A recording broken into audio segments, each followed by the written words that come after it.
chill.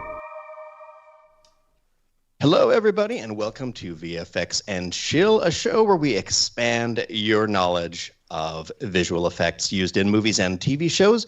As always, I've got my lovely friends Seth and Michael here. How are you two doing? Good, pretty good. Thank pretty you. Good. A poor horse noise, Michael. A poor horse noise. What? Hashi. I'm doing fine.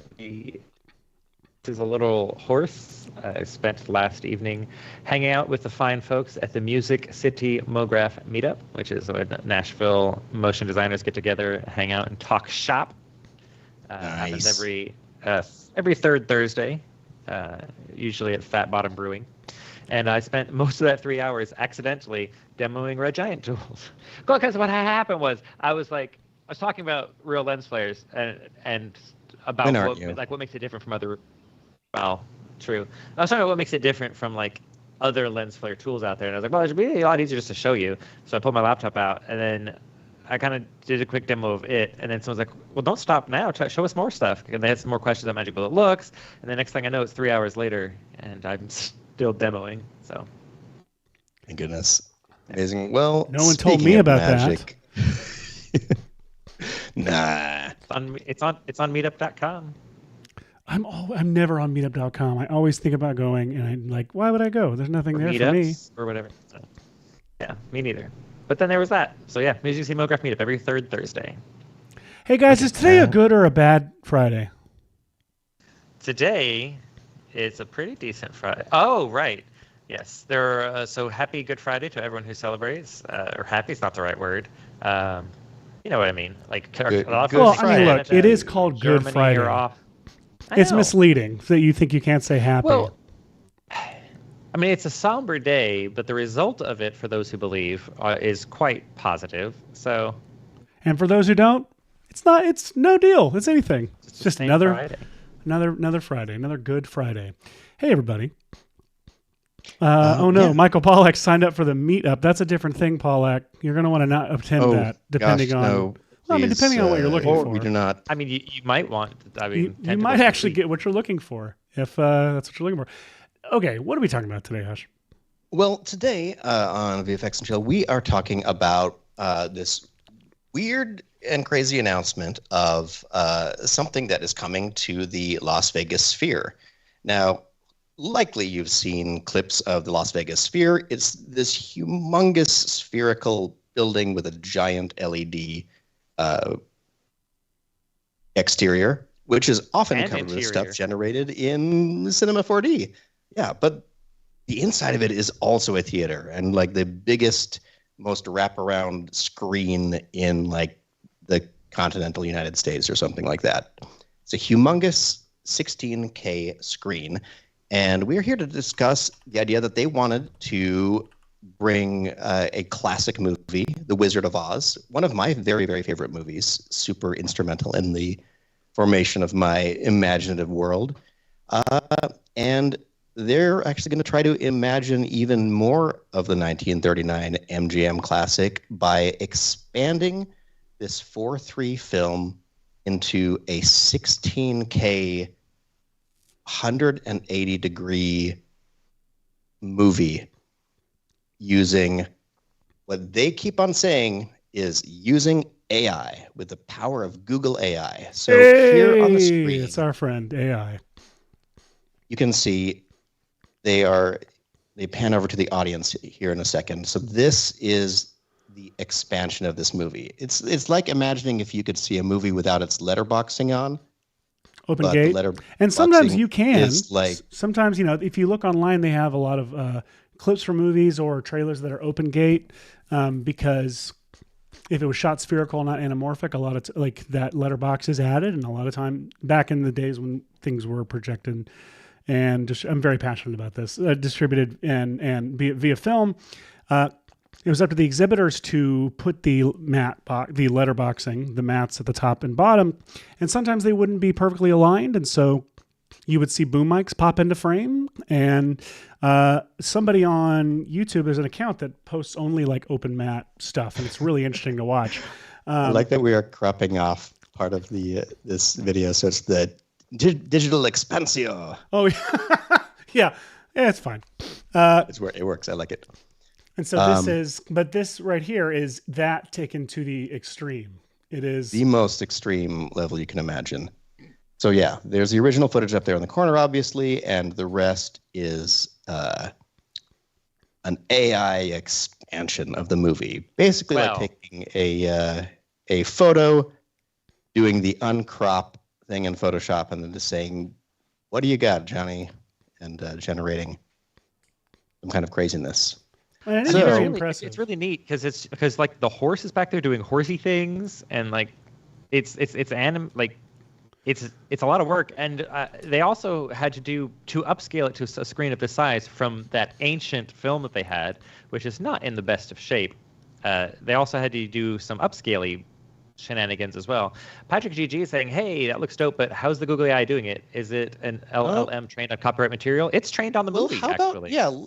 Maybe we could hear from the folks themselves. Seth, I want to, but I just right before we do, I want to point out the things that are really the couple things that really impressed me about this.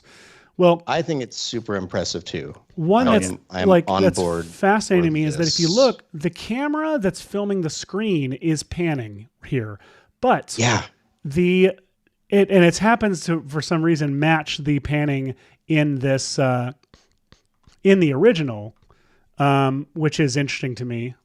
I'm not sure why it's doing it that way, but what's interesting if you look, it's not panning on the screen. The screen itself is not panning like the movie is. And no, hey Siri, never mind. It just started playing. Hey Siri, stop. Sorry. See, that's the problem. You cover AI filmmaking, and everyone wants to. Everyone wants in. But you're right. So the camera movement is gone. It's so stabilized. But this is the big thing. Look at this giant, whatever this is, tractor thing, hay like baler. Combine harvesting hay. Look at that. Look at it. And watch where the wheel occludes the dog right there. Like look how faithfully that track and everything are doing this. Which leads me to believe that it's not all AI. This is the 3D geometry happening. In fact, I can see, look at the little mat. There's a little bit of mat, like roto stuff happening on the wheel there as it crosses onto the dog.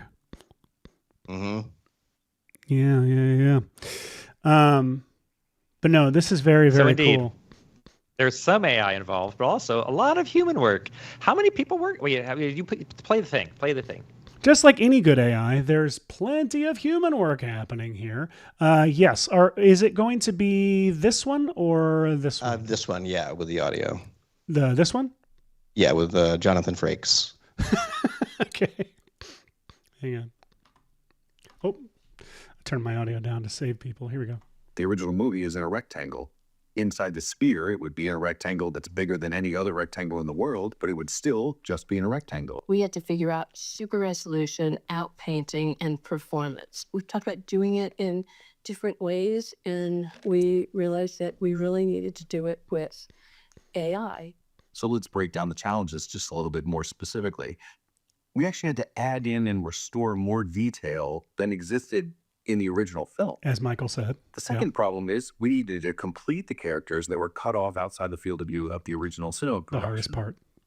The third problem is with a much wider field of view, we could see characters that should be there but were never captured on camera. Oh, that's hard.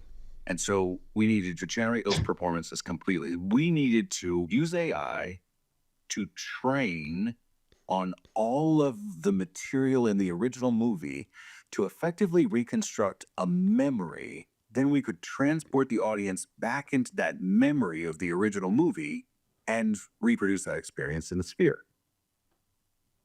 Okay. So that's crazy. So we just need to do that. Those are the challenges sort of laid out from a very, ground level explanation. So I still think that felt very fluffy to me. I think there's more we needed to train AI. Okay. I get it. That really works. That works really well for your PR, but I think there's a lot more. Oh man, their official PR, like this is from their like preview screening of it. I should thank the person who, like, one guy filmed the whole thing. Thanks, one guy. That guy? Yeah, thanks, one guy. Let me see, who was that?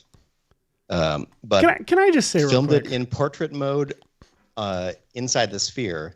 So okay. I used some. And there's also score and echo inside it. So I used the other thing. That's right. The square thing that we just watched. Digital cleanup too. Yeah. Yeah. This, I just want to say real quick that the sphere, I know nothing about its environmental impact, anything about its economical impact. All I know is that it looks really cool from a plane, and it looks really cool from outside. It does look really cool. Like, I mean, there are like, we had to disappear like 4 whole countries worth of humans. Okay, shh, don't tell me this. What I care about is just how cool it looks. But no, I do care about it. So look at that. That's really cool. All right. So, chat, we would love to know. And like, first of all, come on over to the VFX and Chill official channel. That's the biggest chat we have going on. We stream to multiple channels at a time, but this is the official home of it. So come on over here and let us know movies that you love and would be willing to try to see have this treatment to them. You know, like, because it's wild. One thing I thought was interesting about how they did the AI stuff for The Wizard of Oz is they didn't just train the AI on the movie itself. They also went back and found other footage that was shot, like archived lost takes and set photos and a bunch of stuff that's not just the movie, so that they could get, because they needed as much detail as possible to fill in all this extra stuff. Like in the woods when Dorothy's hiding, like who is it? Someone's hiding behind a tree, and then someone else is like the action, like it cuts. But in the sphere, because everything's in the frame, they had to create this like extra movement happening. They had a ton of stuff that they had to. I'm going to share my screen here. I can show the. Okay, so this creator was the person who filmed it from the previous screen. Tab Geeks had filmed this whole presentation. It's inside the sphere. So I tried. The clip we just watched, I tried undistorting with lens distortion matcher and stabilizing so we could watch it, and also removed the score so we could hear what they were saying. Michael, what you were saying, I think they have a section on in this video. Oh yeah, it's very small. So, for example, in this scene, it's a little bit hard. So we should do a behind the scenes video of how we took this behind the scenes video and expanded it for the screen, for the big screen. Yeah, cleared up the audio, everything. Which is what you're actually about to watch, everybody. in a very small format, here's an example of so this active frame is what's happening. Like Dorothy comes over and talks to Aunt Em, and the human witch, Mrs. Gulch, but the camera pans away from Uncle Henry, who's leaning up against the wall over to here. But in the sphere, they're stabilizing this whole shot and making it look like you're just in this room the whole time. So they needed to generate his performance all the time that the camera is panned over to these ladies at the table. And just him just chilling there until the camera pans back to him for his lines, that's the stuff I'm so interested to see what it looks like. For sure. Anyway, you know what? I'm going to bring up one other thing. Undertaking. This reminds me of, on a slightly smaller scale, let me see if I can find the account. I believe it is called, let me double check and make sure. Volentless. There's a very cool Instagram account that basically solves the issue of films weren't filmed for this portrait world. Find a really good one. I mean, I'll do Sandlot. So what he does is takes these. I'm trying to not have to look at the comments. Here we go. He will take movies and make vertical versions of them using generative AI to extend the top and the bottom. And it's really cool, like, to watch these. And he'll put every one of them to the theme song from Minari, which it really does just elevate. I'm like, it weirdly works. Art now. Yeah, it's art now. And I think a lot of it is because the shots that look best with this kind of format are wider shots. Like wider shots, like stable wider shots are easier to do. And absolutely. And they tend to look better when you're making something wider because they're usually with a wider lens. And so they merit like a wider view. And because of that, you're getting this kind of like thoughtful, wistful kind of feeling to it. And so the Minari theme actually, and he puts dialogue from the movie underneath it. So it's really hypnotic. And it's a really great account. I keep saying he, by the way, and forgive me, I actually don't know. That's checking my biases. I'm going to say they. I have no idea who this person is, but they make really great stuff on their account. So definitely go follow Volentless. But so it made me think of that. And great call out. Yeah. I like kind of starting from that, using what I assume is probably their workflow, which would be a combination of Photoshop's generative fill and, well, mainly that. I feel like we can kind of start. Okay, here we go. Start small and expand from there today. I like that format. So amazing. First up, I think we could just grab some stills, right? Let's just pull some stills and see. Yeah, let's start with some stills. Like no moving shots or anything. Hashi, you want to go first? Or you want me? You go first. I'm not sure what I'm going to pull up first. Copy that. So I actually don't fully either. Let me real quick go to. I tell you what I'll do. Well, actually, I could show. I'm going to go to shot show deck. The example I made for social earlier. Oh well, that's. Oh yeah, you're right. Because that's a still. Yeah, go for it. Yeah. So, I rather satirically posted this, but it's really funny. I was imagining like what movies, deserve the treatment of experiencing them in the Las Vegas sphere, and I was like, how about one by Francis Ford Coppola, obviously, The Rainmaker. Who imagine Rainmaker is great. Instead of just the original, you could actually feel the rain. Here's why Rainmaker is great, is because it's like I'm not as familiar with Coppola's career, so like I'll say like in Spielberg's career, it's like you're picking the Spielberg movie somewhere in between Always, which everyone knows is the forgotten Spielberg movie, and like The Terminal, which like people know he made.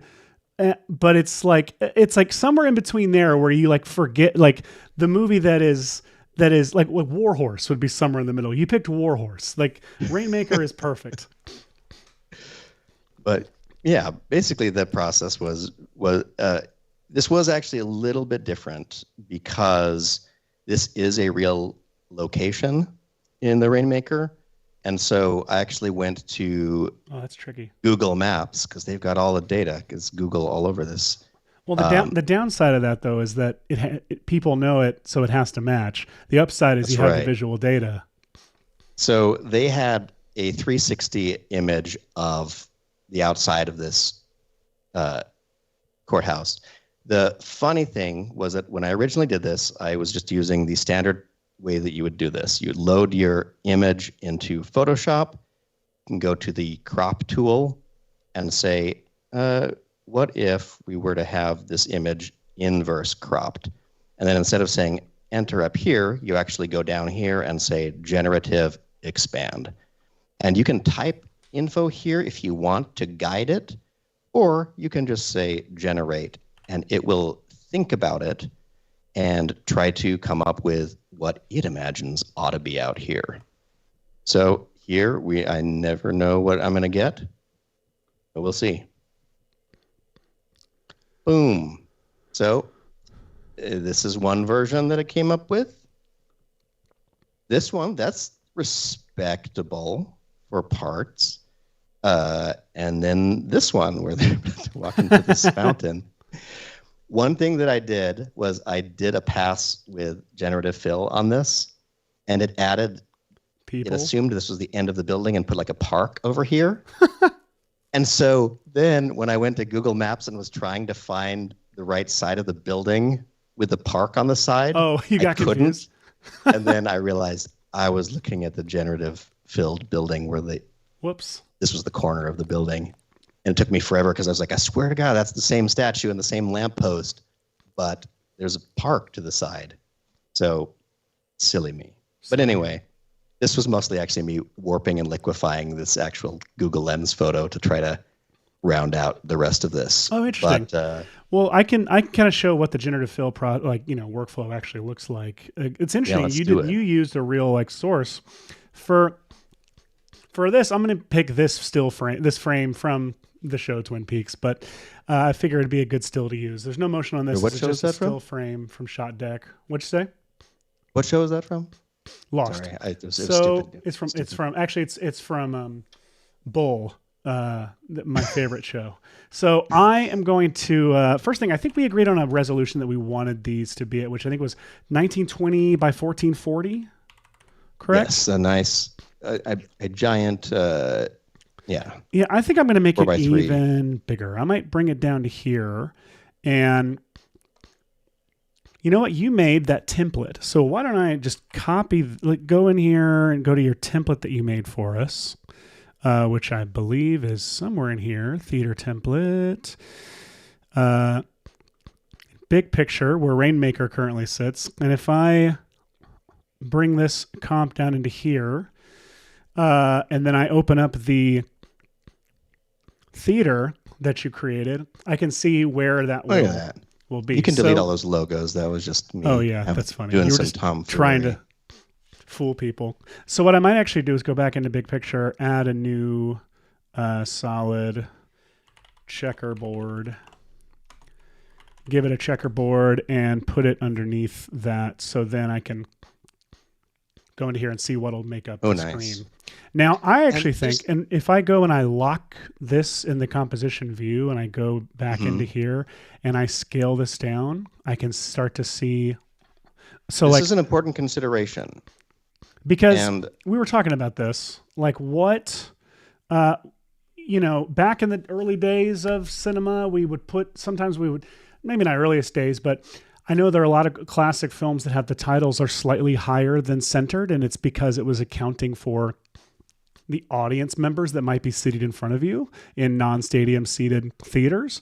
And now you see that a lot in vertical videos that the text is slightly up to keep it from getting behind the bottom junk and caption stuff. But what's interesting here is we want to kind of focus our main stuff toward the bottom, right? Because that's where a lot of our big... Well, you say that, but your mom plays Mario is asking, what are the four power line looking things in the center of the Vegas big screen? Like back at the Wizard of Oz clip you're showing earlier, there's some sort of structure down there, and they were asking what that was. So you do kind of need to cheat up a little bit from that. I think those are light rigs for the... when they have concerts and a stage show and stuff, I think. Let me see if... I think that is what they are. And Patrick GG wants to know why there's no sound in the drop. Yes, that's light rig. Oh, I'll turn my sound back up. My bad. Thank you. Michael Palak wants to know, do we guess the spherical distortion on the theater shot? I mean, what's funny about it is that technically it is a spherical screen. So it's as if you just filmed it on a GoPro. Yeah. Or an Insta360. Like the lens distortion almost gets... Well, depending on what your goal is. If your goal is to fill your periphery with the feel of the movie, or if you're trying to make it look like you, the viewer, are looking into the world of this movie and it's behind the screen. Because that has a big implication about, if you were looking at a building face, does the building face go, if you were on an IMAX screen, it could go off the top of the screen. But if you're in this theater, you'd have to fake foreshorten it like a Warner Brothers painting. Right. So then what we'd be doing actually is so it would be if I do... Wish I had an example of that. An adjustment layer. I know what it is. If I go into if I go into your theater, or I'm sorry, your sphere interior, you've got an adjustment layer with optics compensation. And if I copy that and paste it into big picture, turn that on, but then I go in and I reverse lens distortion, right? No. Oh, no, this is actually right here. This is right. So How like is that right? A square building, it would look like it was curving away from you because it would have to look like it went into the distance on the screen for you. This is confusing. Oh, it's because you would, I see.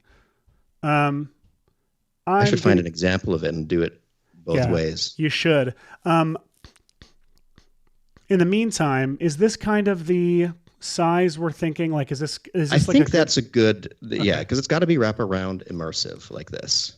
So I am going to then go back into here, and I am just going to say content, go to content aware fill, the tab over here, and I'm going to click, I think I am maybe a little cut off, so I'm going to bring it in a little bit. There we go.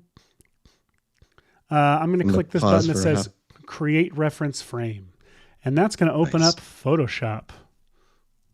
Heck yeah, Photoshop. Look, with a sphere featured. Oh, look at that. I think I'm like 20 versions behind in the beta because it's like, it keeps telling me a beta is available. I'm like, I'm working. Like right now. No. So I am going to select this guy, like just the square around it, making sure that there's a little bit of room. I maybe don't need it, but I do it for my own OCD. And I'm going to select inverse. So now it's the area outside that spot that is selected. You know, I need to make this a little bigger. I can make this bigger if I want to, and so I want to. Yeah, we're sort of like, we don't like our output today doesn't need to be ready for the Las Vegas sphere per se. But I think that as long as we accomplish the idea of having to generate, you know, way more of your image than was filmed, we'll get the point across. Yes. So I'm going to click generative fill, this button here, which then makes Photoshop think. Wait, is it not generating? Oh, wait. Sorry. It wants me to type something. I'm not going to type anything. I'm just going to say. Type, yeah.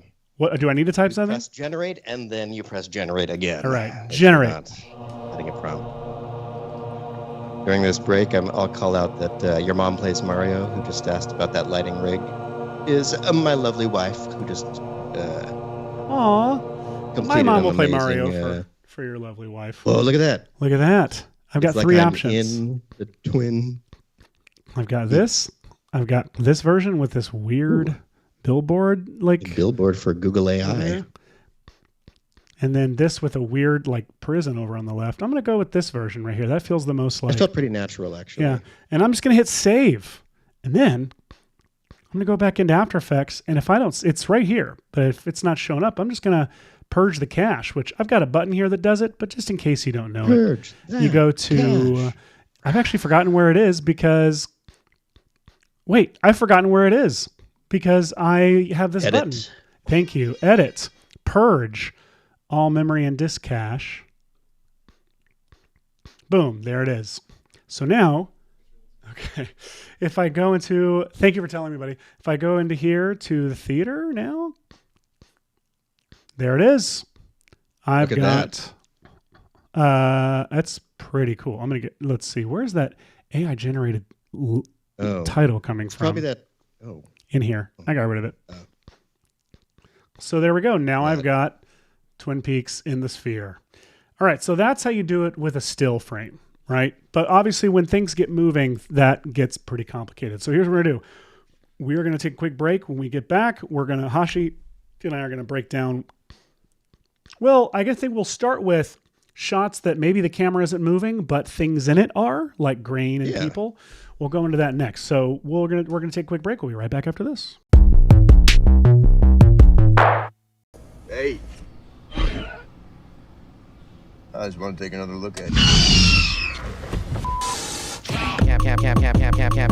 Cappuccinos. Welcome back. If you're just joining us, we're going into the sphere. That is Las Vegas' sphere. We are we're taking movies and TV shows and from their original format and expanding them using modern day tools.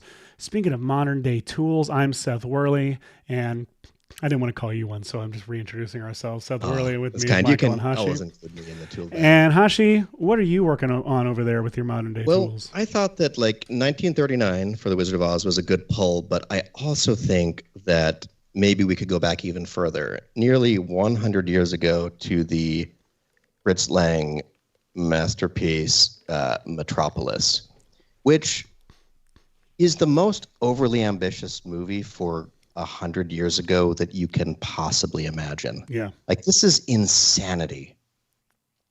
There's just these clips from it. They're wild. I grabbed a handful of my favorite stills from it. And I thought that this would actually be kind of fun because the whole thing, cameras weighed 4,000 pounds or whatever in this era. So they're locked off shots. But they were very thoughtful and interestingly composed shots with crazy visual effects and stuff.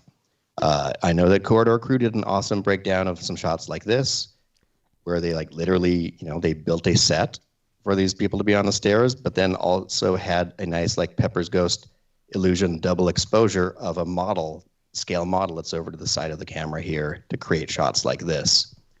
These, I think, are pretty much just ginormous matte paintings of a city.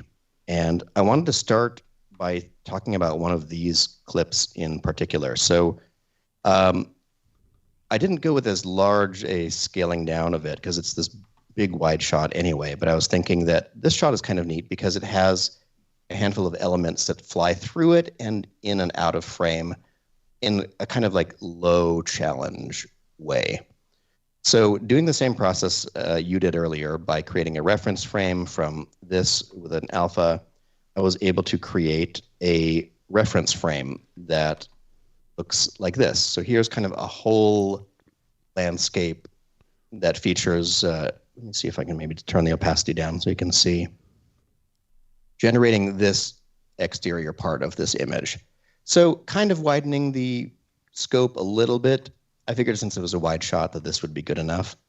Obviously, there's some, it won't line up perfectly because one is a moving film, one has some flicker on it and noise and stuff. So I think the obvious and low, work way to deal with that is to take a layer and just add some feathering to it. So just put a little mask on it and kind of feather the edge between the live action and the footage. The only problem you have now, especially with an old film, is there's this flicker from the original film that's not being carried through to the extension of the image. So my solution for that was actually to create another layer that is just a solid that I'm calling cast light. So it's a black solid, and what I'm doing with it, let's see. Here we go. So if I isolate just this solid, I'm using CC Composite to source the original frame. So I'm sourcing whatever my original footage was. I will note that I ran a stabilization on this already because I wanted to eliminate some gate weave, which I imagine in the Las Vegas sphere would feel like an earthquake. So interesting. So you're just eliminating gate weave instead of matching it. Instead of matching it. Oh, interesting. That's smart. So I stabilized this footage, and then I'm CC compositing it onto this black layer here. I'm adding a transform, which just stretches it up like that, using a fast box blur that blurs it the heck out like this, a simple choker to put back a little bit more alpha, some brightness and contrast to kind of figure out the overall, look at this. So this is the flicker roughly that is happening in the original image just by blurring out and restoring the alpha for this. That's smart, buddy. That's real smart. And so that way, when I put back these layers, my stabilized feathered piece of footage, and then my reference frame here, which isn't flickering along with the footage, and then I turn this cast light on with a soft light blending mode, I now can have, it looks like I need to, I turned off my fast box blur. Here we go. So now I have it so the whole frame flickers bright or dark whenever the film goes bright or dark at a reasonably similar rate. And then, naturally, you add some renoiser to see this side of the screen as the original noise. And I know that YouTube doesn't show this great, but this is the original noise, and this is fake noise. And I'm just trying to match those up enough that when you're seeing this whole presentation, you get a vintage vibe. So then the next thing that we want to deal with is all of these little moving gizmos and gadgets. And the lucky thing about this is like this plane that kind of flies into existence right there and just travels in a perfectly linear path. It is a model, so you can see the lighting on it, get exposed right there. But truly, I have no idea how many components went into this shot in 1927 terms. But what I do know is that since it's a nice linear path, I can go to something like the last good frame that you can see this whole plane and just create a quick little duplicate of that frame by itself with a little roto around it, and just take that still frame and figure out what is about the same linear speed of it, and I just fade it off right at the end. And doing that gives me back the plane coming in from off screen right at the beginning here. And then I'll just turn on all my layers because I don't want to go through every single thing. Oh, this was my animated preview to show what it looks like. I did similar things with this train. I actually just grabbed a copy of the footage from over here. Let's see, where is it? The train top. I did a little roto of the train footage when it's coming into frame over here and just slid it over in time until it lined up with when the other train was going off the screen. And I'm just doing a really straightforward composite fix with that. So it's still footage of that train, and it's not even that good. Let's see. I have my stabilized edge without the feathering. There it is. So here's the train, and I'm literally just like clone stamping it to go off the screen here.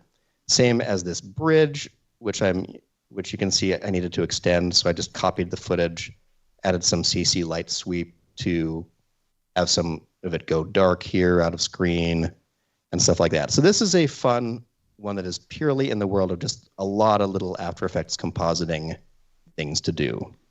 So you'll see what I still need to do is extend this plane flying out of frame there, which I may work on, and the plane flying out of frame up here in the corner, which I have the solid for, but I just need to make a transition right there between the two. Nice. Heck yeah. Seth, what shot do you think that you might try to work on next? Well, right now I am messing around with, there's this shot from Hook that... Ooh. Where Peter and Thudbutt, is that his name, are looking out over the the Neverland horizon, if you will. And so I've got a ton of shots I want to try this on. This is great. And Michael, have people suggested any movies that jumped out at you in our comments? Great question. Mostly jokes.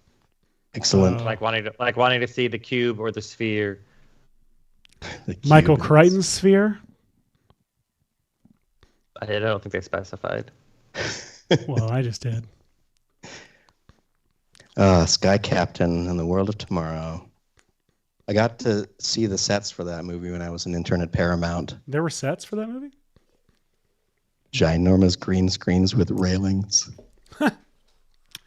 So it was like, cool. I'm on my first official production stage, and it's just a ginormous green screen with these black railings.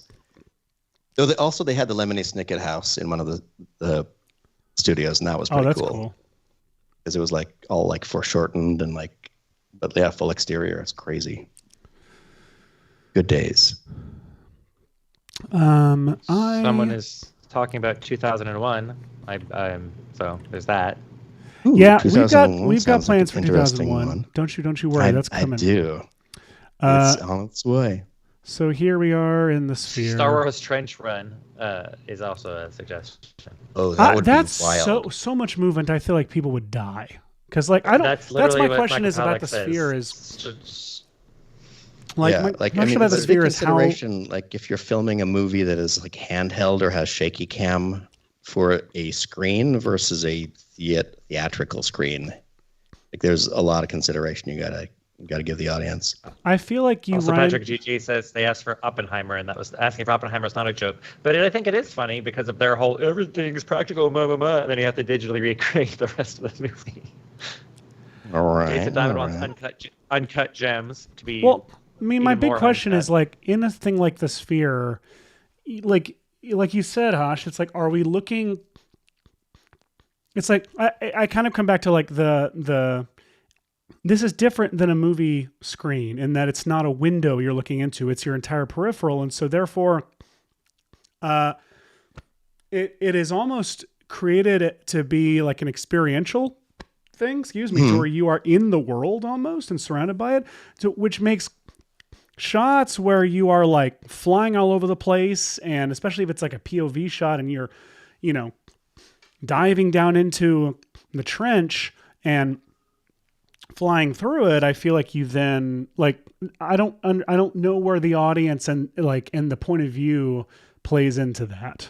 Like, that's a difficult one. Like, if you were like a shot with like like an HUD component or a spaceship foreground component, like POV through like from like Top Gun, I don't know what the goal is. Like, would you blow it up so it looked like you're in the jet and the ceiling of the theater is the ceiling of the jet and you're looking out the window? Yeah, I don't know. Or a lot of like I don't remember how many, in the 1939 days of, very heavy cameras to move around, there's probably not a lot of, perspectives from inside of, a spot, and like interiors were just, wall-less on one side, so you could just peek into them. Yeah. So, but this is a great example. This is fun where it's successful because the horizon is way out there. Yeah. I might try revisiting the shot that I'm working on right now in a different way. Actually, Blade Runner is a great suggestion. I have some shots from Blade Runner, 2049, actually. Do you have the original? I do somewhere. I really wanted to do this shot from 2049. Ooh, you do that as well shot. as this shot, because this is technically Vegas, and so it would be appropriate. Nice. I want to do one of the shots from the original, like entering the city, which I feel like I had at one point. I think I have they're in on one of those greatest shots of the whatever. Yeah, that's a good point. Yeah. I'll quickly montages that we downloaded. Scroll through for that. I'm gonna let's see. Make that the plate. Do you want me to go to you, or do you want me to?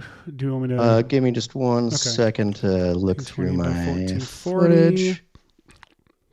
Let's go and drop this into the big picture. Beep pop, beep pop, beep pop, boop.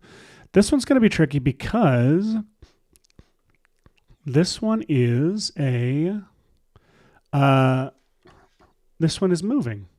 So this is a really good one to go to. Oh, interesting. It's got a slow crawl to it. And I can walk through how I'm going to I'm going to tackle that. So you see it's got, let me go back into just the camera is slowly dollying in behind him, probably on a steady cam actually. Very, very slow, very, very subtle, but the ground is moving toward us. The sky is easier because the sky is this haze. But that ground has definitely got to be moving with us. So definitely. So what's your approach for that? My approach is very much, now I got to think about this because we're going to be expanding it. So you can either track it at real scale and then try to scale the world and camera. or shrink the footage and track it as if it existed in that space. Yeah. Okay. Can I turn that? I don't have a bypass set for that one, so I'm just going to have to... I'll avoid the word. I'm going to have to keep my finger hovered over it. Yes, so I can either track it in this... Oh, God! Freaking... Track it! In this size. And you're right. Or I could go into the pre-comp in here and do it in there and then just collapse transformations, right? That would still work. I'd have to bring the camera in, and that would be a whole thing. I'm going to do it in here. Yeah. I'm going to do it in here. So the main thing you need to know is that if you scale your scene by a percentage, you have to scale the focal length of your camera the same percentage. Otherwise, everything doesn't work anymore. I'm going to make sure that I reset. You're literally shrinking your camera. So let me close some things I'm not working in. I have a bunch of ideas planned. Let's save this. I am going to... First, I'm going to make sure I line up the view that I want it to be in the theater. So I'm going to go into that sphere interior. I think I can probably keep it... Oh, you know what? Oh, this actually could be way easier because I don't have to expand the ground if it's actually in the theater. You see, you know what I mean? Like, because I'm putting it down toward the bottom of the frame, Hash, so I don't even have to worry about it. Oh, yeah. That's not fun. I kind of want to teach something. Well, screw the theater. Let's see. I'm just going to teach you how to expand it. Because you know what? Let's actually talk about doing it as the... Why did I close that? Hang on a second. We're so good at this. We really are. Let's do, instead of a vertical, instead of a like sphere, let's do a vertical video version of this. So that's a very applicable skill. So composition setting is very applicable. So you're right. So let's do, I think that was 1280. We're for some reason working in Blade Runner in 720. But Blade Runner 720, which is the lesser known version. I'm going to do this at 720 by 1280. So it's in a vertical 16 by 9 version. And I'm going to transform fit to comp width. You've all seen that, like deliverables requests for aspect ratios. I will say this is absurd. No one's going to need vertical to be this vertical, right? There's no info you need. So I'm actually going to maybe do this. This is more reasonable to expect from a shot like that. This. Does feel good because, like at some point, super wide shot horizontally. Yeah. Is designed that way on purpose. So here's what I'm going to do. I'm going to pre-comp this with move all attributes in the new composition checked. Mm-hmm. So now it is one full frame. And of course, the letterboxed areas are actually transparent. However, there does appear to be an edge here on this. So I'm going to go in and just make sure that I scale that up just a hair so I don't have any letter frame edge happening. Great, I don't.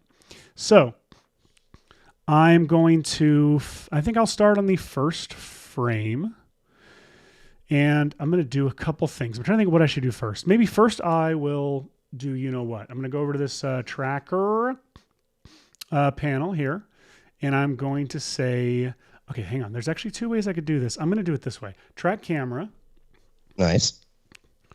Which now is actually sufficient time for... There it is.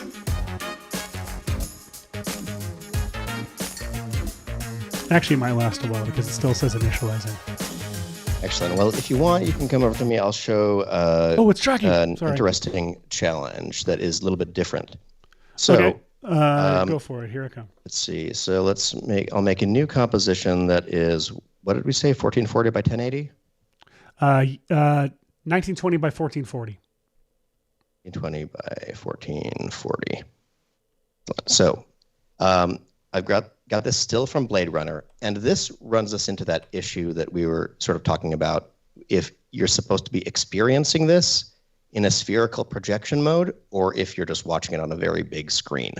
So I'm going to imagine that, in that, Las Vegas sphere, you're looking at the screen and the image is sort of down here. The highlight of what you're supposed to look at is down here. But whatever is up here on the image that's going to be projected is technically up on the ceiling. So instead of doing, a standard, you create the reference frame, and then I have a little action that just selects the inverse of the layer and runs content-aware fill blankly on it. Okay. Amazing. So it gives us this idea of looking at the city from kind of above, or like a straight on view. But I don't think that this would work projected onto a sphere, because it'll look like that building is curving up over your head. So I think that what I need to do a more immersive version of this is come back to this footage, imagine that this is a sphere, and I'm going to take the original image and I'm going to add an optics compensation to it. Optics compensation, and I'm going to leave it on standard optics compensation. I'm going to turn up the field of view, and as I do, my reference frame is in the way. There we go. As I do, you'll see that a standard you've seen this before. Distortion happens to the image. But what I'm going to do specifically is I'm going to imagine maybe some amount of distortion like this, and then I'm going to take the center of the lens distortion and move it, which way? What am I thinking? Down. I'm going to move it down like that. So what I'm technically doing is I'm bending the image. I'm reaching out to my screen with my hand as I'm doing this action. I'm bending it away from screen and then scaling it up, imagining that if you were in the theater here and looking at buildings projected on the wall, in the spherical mode, they would need to curve away from you up to the sky here. Like here would be like looking straight up. So I think that by adding some fake distortion at the beginning like this, as if those buildings are about to curve away, works. And I could just do, let's see, what type of distortion am I thinking?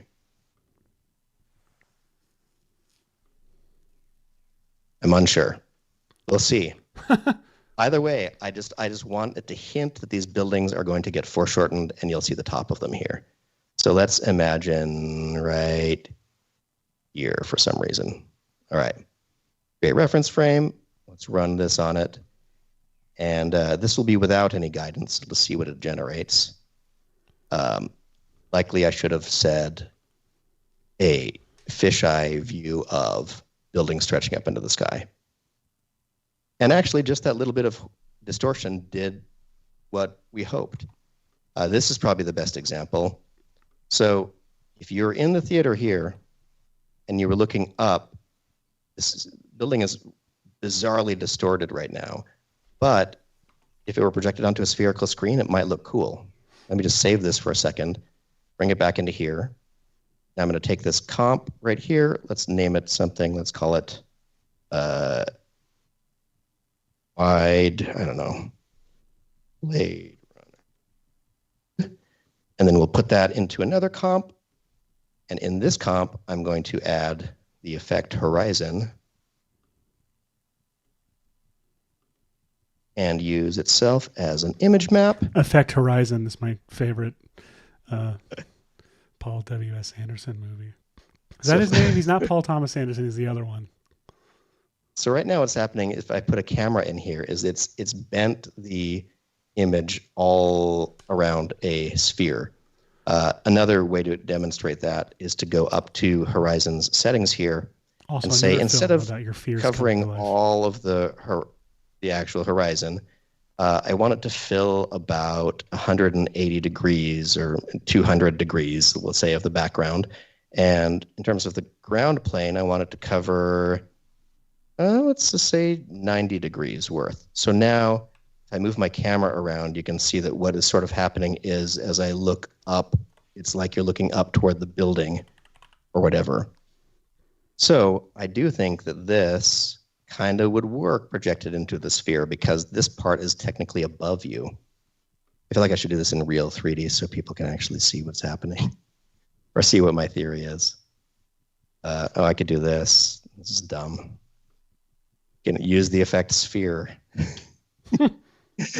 and switch the mode to, where is it? Isn't it a setting in CC sphere that you're doing the inside only? Where, oh, render inside. There we go. So if I render the inside, if you have Video Copilot's free orb, it tends to render a lot faster than CC Sphere does. And if you turn off a lot of the extra flashy features of it, yeah, you can turn off a lot of those flashy extra features that it has, and it's back to being basically CC Sphere, just way faster. That's a good call. So I'm now dumbly adding a transform effect ahead of this so I can scale my... Oh, it doesn't work that way. CC Sphere is automatically using the entire image, even if I shrink it down. Shrink it down, shrink it down. All right. Seth, are you doing something interesting? This is going Yes, I am. So let me show you what I'm working with. So I have taken... So I tried the camera track and it wasn't working. So I'm actually going to do the other solution that I talked about, which I think that our employers will be much happier about me showing you, which is we have a little tool called Kingpin Tracker. And heck yeah, it's for planar tracking. And that's really honestly what's going on here is we're tracking this ground plane. So I haven't fully gotten it to work yet, but we're gonna try it live here. I went ahead and took it the first frame over to Photoshop and used generative fill to create this extended frame on the top and bottom. But but I will show you actually. Why don't I delete it and go ahead and show you a little thing that I forgot to show you last time. I click create reference frame, takes it over into Photoshop.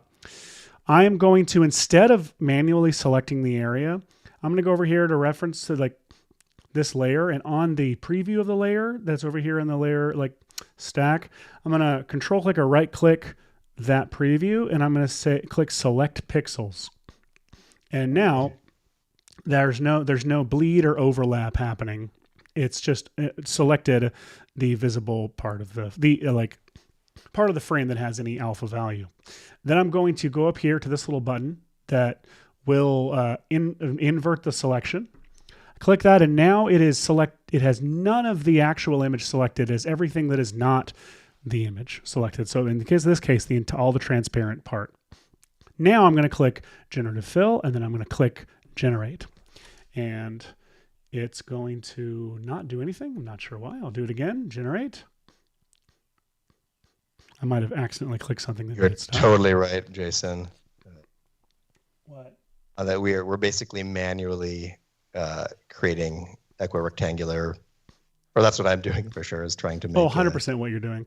So now it's generated this, what's nice about this is the reason I wanted to show you this was using the select pixels method instead of what I did before. I'll tell you what, I'll show you the difference. I'm going to save this. And so I'm going to come back into here and I'm going to turn it off for a second, and I'm going to do the whole process again, but I'm going to do what I showed you the first time, where I manually selected it, but I left a little bit of edge, to where a little bit of the edge is going to get cut off.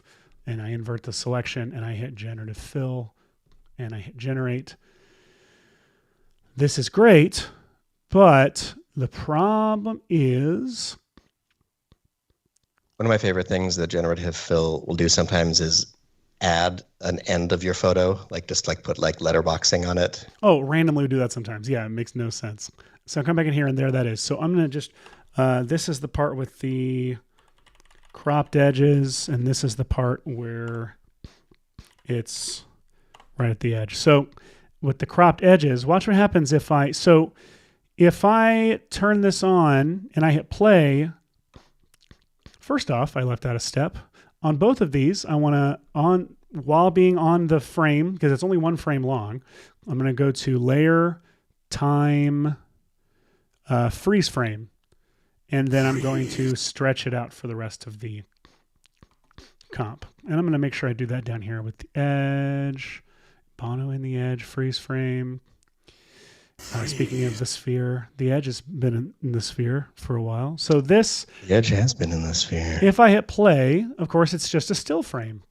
But let's say I want to see it with the motion part in the middle. So I'm going to drag it and bring it underneath. Hey, I want to see it with the motion part in the middle. I'm going to drag it. Thank you. Good job, bud. I'm going to drag it underneath the video and hit play. And one thing that's interesting, is that you see you got this hard edge that's happening right here. This is the video off. This is the video on. And that's because this is the version where I cropped the image and had it create a little bit of generative fill that did an overlap with the actual moving image. If I instead take the version that did not generate over any of the image, it just generated everything that was transparent, and I drag it underneath this Vegas walk, there is no hard solid line. It's much smoother. Now, what I want to be able to do is I want to be able to hit play, and I want the ground underneath here to keep moving. But of course it doesn't. That's a still frame at the bottom, right? This is a hard one to show because there's not a lot of detail except just in color. But you see... That's a good challenge, though. It's worth noting that like that. Blah, right there. So here's what I'm going to do. I am going to, with this edge, I'm going to turn off the original plate so it's just a still image. And let me get rid of the cropped edge version. So on this, I'm going to call this is our fill layer. I name it fill with a PH because I literally have trained my brain now to think that that's how Photoshop spells it too. I'm going to drop an effect called Kingpin Tracker onto here, and this comes with Max on 1. This is for planar tracking, and you see that if I move these corners around, I can corner pin this to however I want. Now, I am going to, for now, turn off. In fact, actually, I'm going to turn off this whole layer. Spider-Man turn off the layer and turn the original plate back on. But I'm going to keep the fill layer selected and make sure the effect Kingpin Tracker is still selected. So now I can position these pins without seeing, any warping happening. And I want to position these. I want to position these pins to where they are in line with the ground plane. And there's this great little tool here, this little part here that if I click this guy, I can line that up with what I think is the end of the horizon, which is really, really useful. And I'll drag this out to here, and let's see what happens. When I then go over to layer to track, this little drop down, I'm going to select the Vegas walk. That's my plate. That's my moving layer. And I'm going to hit play, and it's going to track. And we can see it. The background plate is not moving in our preview, our composition window, but the corner pins are moving, and this track area is moving. And it looks like it's staying pretty much in line with the ground plane. So now if I play it, you see it's tracked pretty efficiently to the ground. Nice. So that's really useful. Now, that's cool. If I turn the fill layer back on, you'll notice it doesn't seem to have done me a lot of good. It just basically tracked the whole image to the ground, right? Well, we have in Kingpin Tracker, we've been adjusting these yellow pins, which are called the 2 pins. I'm going to collapse that little part of the effect, and I'm going to expand the from pins. And I'm going to, on here where it says show, I'm going to select from pins, and you see the from pins, they're blue, and they are still pinned to the corners of the image. And by the way, just so you understand what these are, Kingpin is going to move your images, whatever you set the from pins, it's going to take that point and stretch it to the 2 pin location. So technically, if I were to say, take the 4 pins and put them down to where the 2 pins ended up going. Oh no, you didn't. I might be able to. It's not really reflecting here, but let me show you what I'm talking about. If I go to this little button that says copy from 2 pins, but boom. Why can't I? Oh. Why is it not showing me anything? Let me purge this cache. Oh no, don't glitch on me, Kingpin. Hang on. I'm going to have to quit and restart. Sometimes if you break something by accident, it breaks. Hang on a second. That's all right. If you want to switch over to me, I can show you. If this ever happens to you, by the way, just save, quit, reopen it. It'll all be right back there. Hang on. Here we go. We're going to open it back up. Nice. Continue. I don't want to leave yet because I want to show you the result. It's very satisfying. Ooh.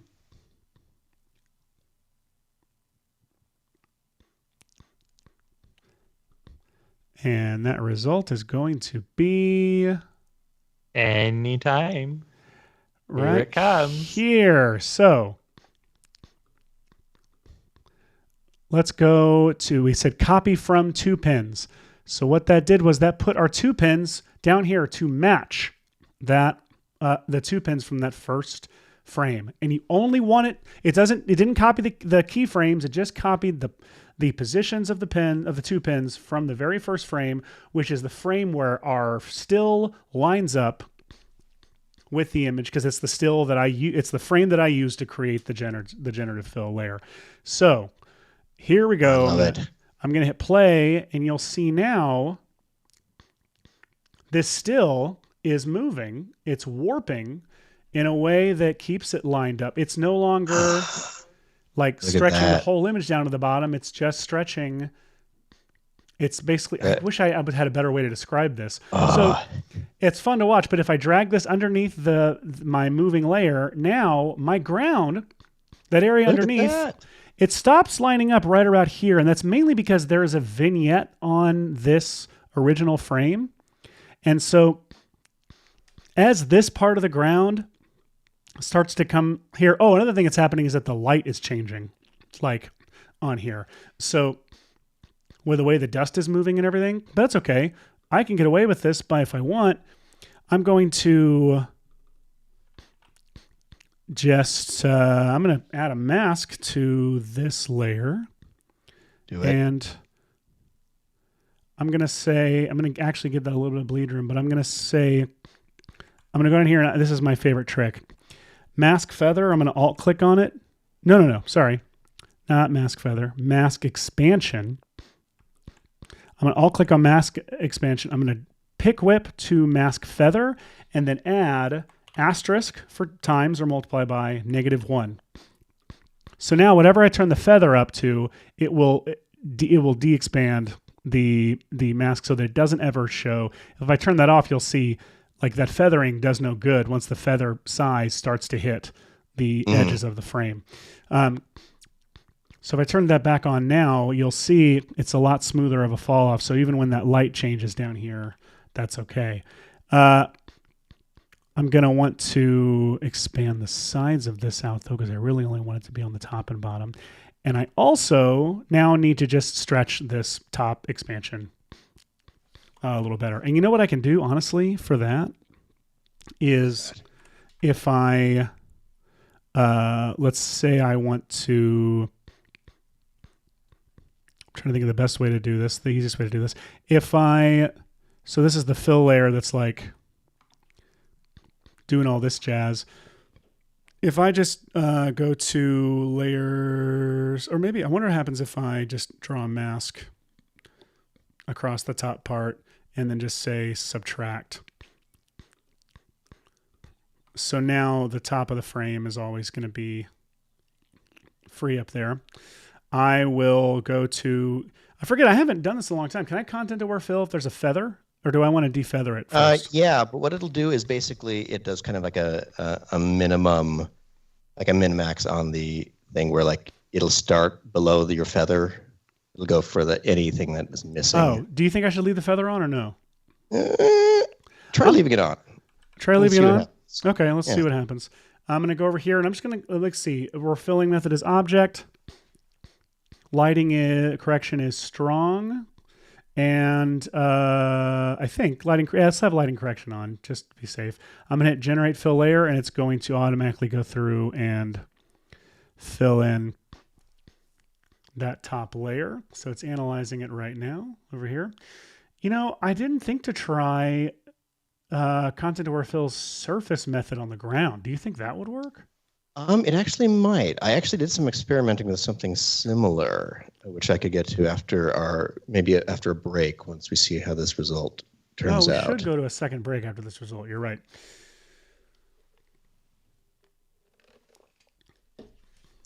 See, what's it doing? It's analyzing. Filling. Yeah. If you want, you can click over to me for a second. I can show you that, just because I wanted to show you what it looks like. Here is, a spherical interior. I have backface culling turned on, so you can see through the walls to the inside. And this will give you a better view that if you were inside this spherical theater, that's great. What should be happening is, as you look up toward the ceiling, the buildings are, just like an HDRI map, are disappearing up into the sky. Even though your image, if you're looking at your true image, it's a little bit weird and distorted like this. Oh, yeah. So it's just trying to compensate a little bit for that, imagining that you are, inside a spherical theater. It's tiling, but you get the idea. That's really cool. You'd see it disappear up into the sky. A different consideration to do. And obviously there's some weird warping. You would actually probably want to do a true, After Effects does have some VR viewing tools. The GoPro and Insta360 cameras have plugins for After Effects to be able to view any kind of footage and force it into rectangular mode and try to kind of deconstruct things from there. But that's beyond my pay grade today. But I did want to get into another shot that goes one step further than this for trying to create an image, which I think I have over here in this file that I'm going to pull up right now. Earlier, I think Michael Pollack had mentioned 2001, and I wanted to reveal that I've put in the hard work to recreate this shot. I don't know what I'm doing. Oh my gosh. I never thought about the fact that I would absolutely kill. Well, I guess it's not actually spinning. I mean, it is spinning, but it's not what he's like. He's not rolling around because of the spinning. But in my head, I want to see, my dream has always been, I think I talked about it last week on the show for some reason, is to see an entire feature film in which a man with a one-man band like Dick Van Dyke from Mary Poppins set up on him is rolling down the hills of a Tibetan, like a mountainside Tibetan temple stairwell for solid 2 hours. I kind of want that same thing here. Yeah. In this, in the 2001, whatever it's called. I forget the name of it. So this is obviously me taking the famous jogging shot. I'm not even sure where do they have the original. Goodness. It doesn't exist, actually. You did this on the original negative, so this is all that exists. I'm so sorry, Stanley. I know you don't like people touching your things, but I had to. So what I did for this was actually, I was curious to see if I had done sort of a paint out version of that hallway. Not the hallway, where'd it go? Of this, if I could run this through a Gaussian splat and or photogrammetry. And I did get some results. It's interesting. So obviously I couldn't resist adding the character into there, but this was the recreation based on the camera move. It's not great. It's not the highest res or anything like that. So I thought maybe this was too ambitious. The Gaussian splat didn't look much better, but I thought, that what if I went for a simpler shot from it? And there's nothing especially simple about the shot, but it's a neat, memorable one. Yeah. But it takes place in this like octagonal hallway. So I thought, ooh, a bunch of flat surfaces. That'll be fun. But you'll notice if you try to track this, you run into the immediate problem of look over at these lines that I know to be straight on the set. Oh. Look how wide a lens that is. 2 weeks in a row, are we going to use it? Easy. So, yeah, I had to go and take this shot. And we did it last week, didn't we? Didn't we do this last week or the week I think before? we did. We just add the very simple lens distortion matcher plugin. And what's so great about it is all you do is you go up to one of like the most egregious lines like this, and you say, this, defining a little line right here. Whoops. Yeah, there we go. We got the pen. I'm going to make a dot there, and a dot here. And it says, I think this is a fisheye lens right here. And I'm going to say, okay, fine. You're the boss. And now I have this nicely defined curve right over here. And the crazy thing about it is just from right there, I can either remove the distortion because I want my footage to be more square, or I can create an undistortion pre-comp. And it won't look like anything's happened, but if I go into this undistorted work, look at this wildness. That's nuts. Here is this shot made square. So look at this. So now I actually might have overdone that curve, but now these panels come all the way to the edge and stay square. But you'll notice that there's a whole lot of missing data before it gets pinched into that. So I figured, well, this is kind of interesting and it's square, so I could camera track it now. So I did. On it. Dang it. There we go. So that's basically what I did is I went to the footage, ran the camera tracker on it, and then started defining. Let's see, I'll turn it like this. Here we go. So here's the footage. And I started adding, the camera on, I guess. There we go. I started putting little tracker solids where all the walls were. And then I got this thing. Just kind of, which actually, look at this. Oh, look at that. That's so fun. So great. So these are all little planes from which I was going to maybe use my, parachute. I could use my 3D plane stamp tool, which could be pretty fun.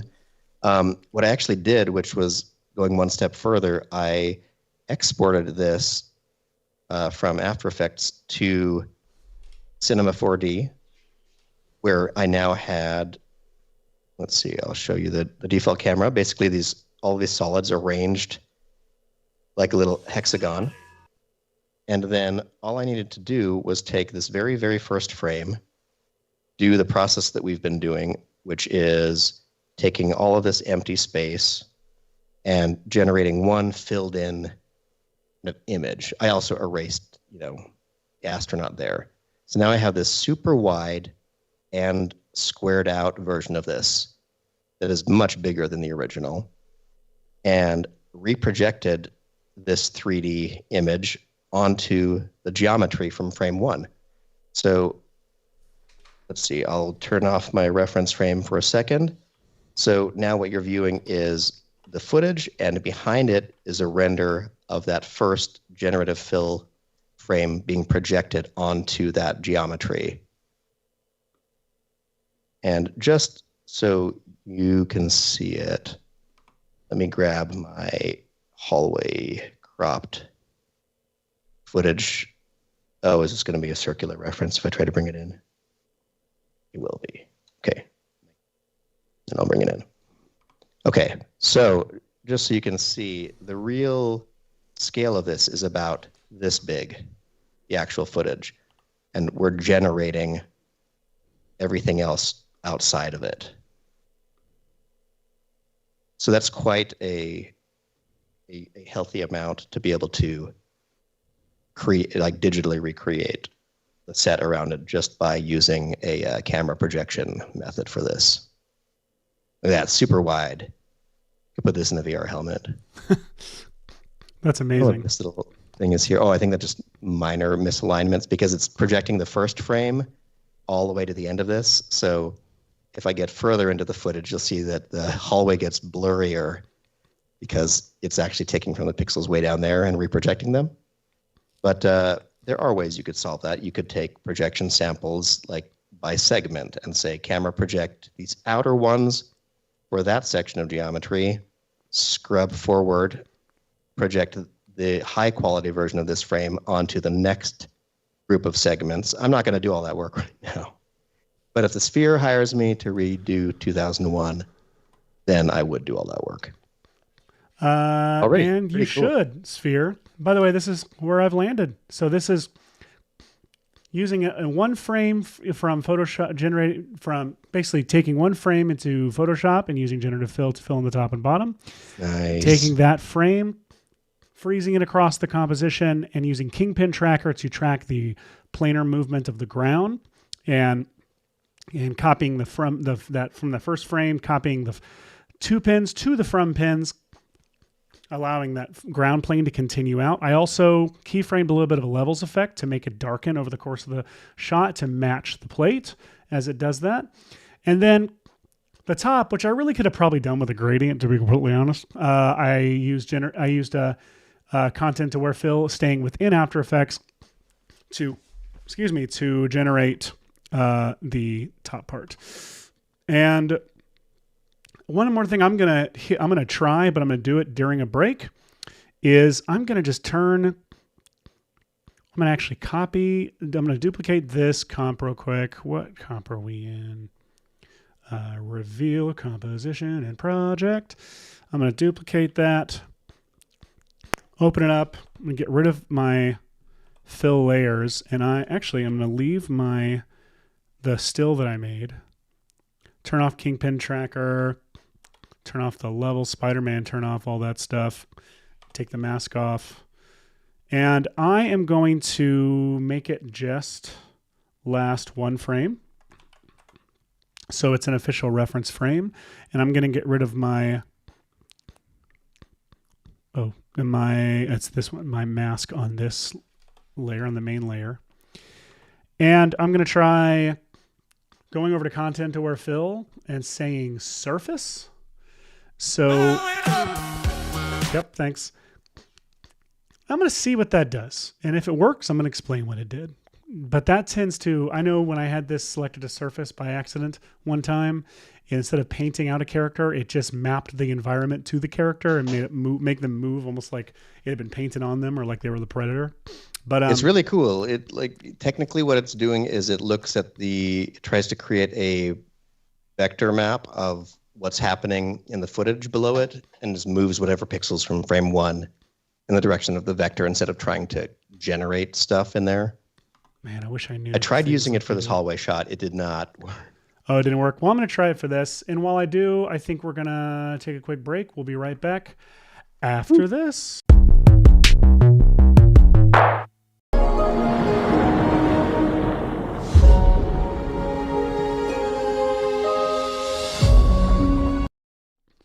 Welcome back to VFX and Chill. If you're just joining us right during that very long drop, we are expanding our minds, expanding cinema. We are showing you how to create images for a screen such as the Sphere in Vegas, and like how to expand pre-existing media like movies and TV shows into larger formats where we're actually going to need to create and generate more space around the original frame, which can also be applied to creating vertical versions of horizontal video where you need to crop. You need to crop as little as possible and possibly try and generate areas of the image on the top and bottom. I am in the middle of an experiment over here with this Blade Runner one, but I'm going to get into some. Hashi's going to show you some more advanced stuff over in his side as he works on the shot from The Shining.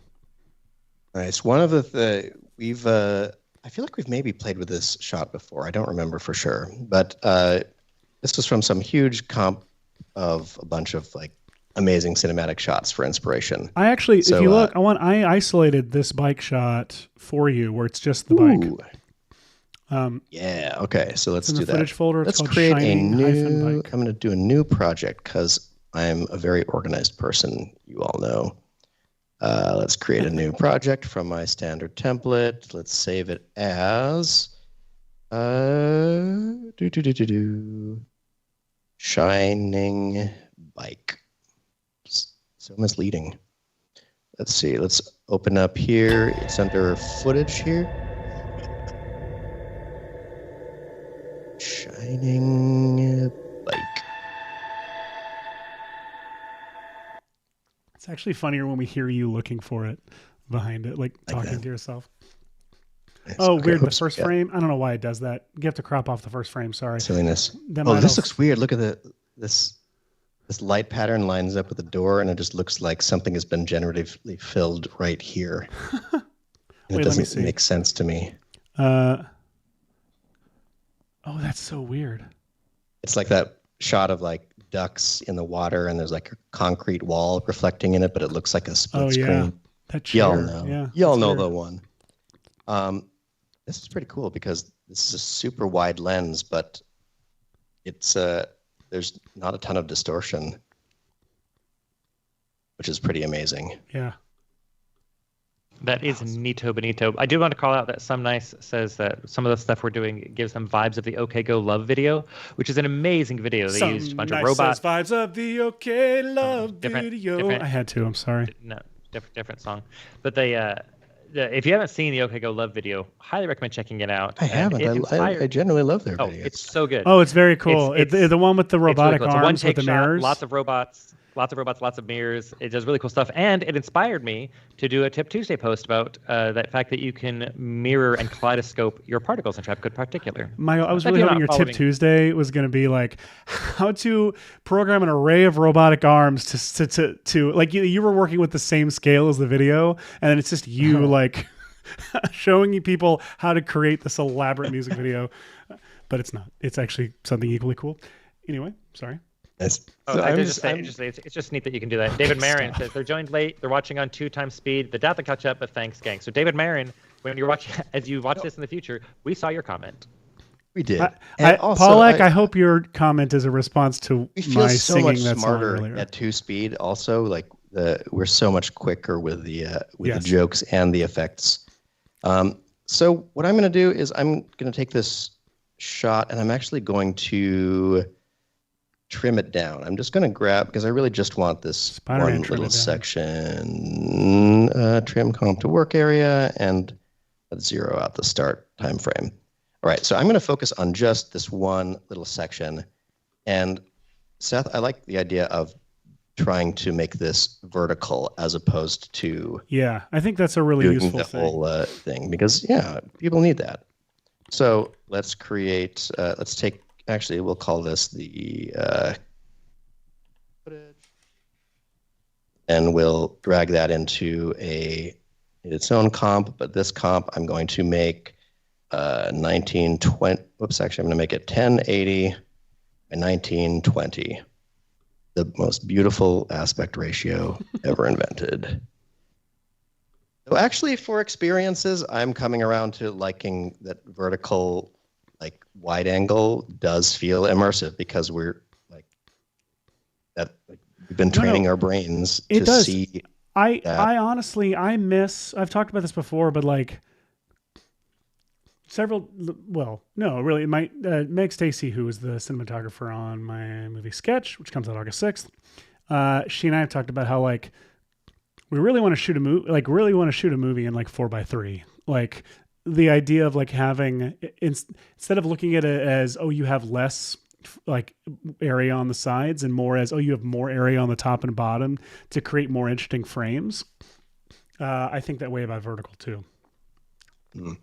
So I've positioned this, and I did the same thing, Seth, where I'm going a little bit wider than this because it feels too wide to fit it into frame, but I'm going pretty wide still. So I'm going to pre-comp that whole thing so that my base layer is the correct thing, so I don't accidentally mess with it later. And now this looks undistorted enough that I am going to try to see what happens if I run a classic 3D camera interpolation on it, I don't know if I need to turn on a detailed analysis, but obviously I want it to solve without tracking any of the stuff on Danny's bike here. See, I'll turn on detailed analysis. Why not? Analyzing in the background. All right. Initialize already. See, let me close down cinema in the background. I want to save the changes to hallway cropped undistorted work underscore 0002.c4d. Sure. Yes. All right, there we go. So we got 20 seconds remaining. Got a great 20-second joke over there, Seth. Joke on demand. That's your purpose. Shining, more like the... Dang it. Let's see. Solving camera. CC what do we bar think? Action. The over-under on this solving it. No. That's all I had. I panicked. Okay.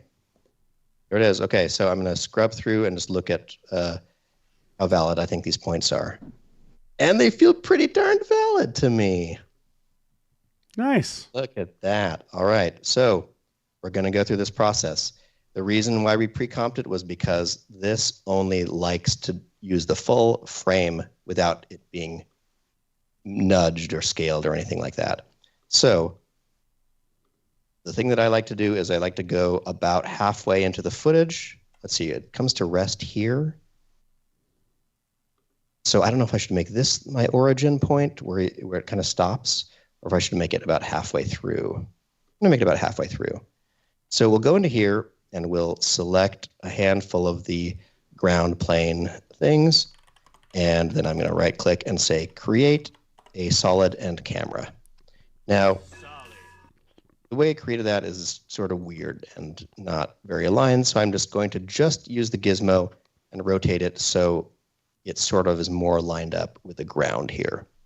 Then I'm going to go back to the footage and let's see how these walls are defined, because they're very reflective and that can give you false information. So I'm going to scrub back to where I can see that there are some more concrete things happening on this wall over here. So if I kind of zoom in, I'm going to distinctly pick points like this one on the door, this one up in the corner, this one there in the corner, the bottom of the picture frame, because that's got to be near the wall. The tip of the doorknob is probably near the wall, and this intersection right here of the trim is probably on the wall, as is this point. So now I've got a pretty good guess as to this wall, and I'll create a solid there. Doing the same process over on this side. It's going to scrub through until I know that it's really got some good data.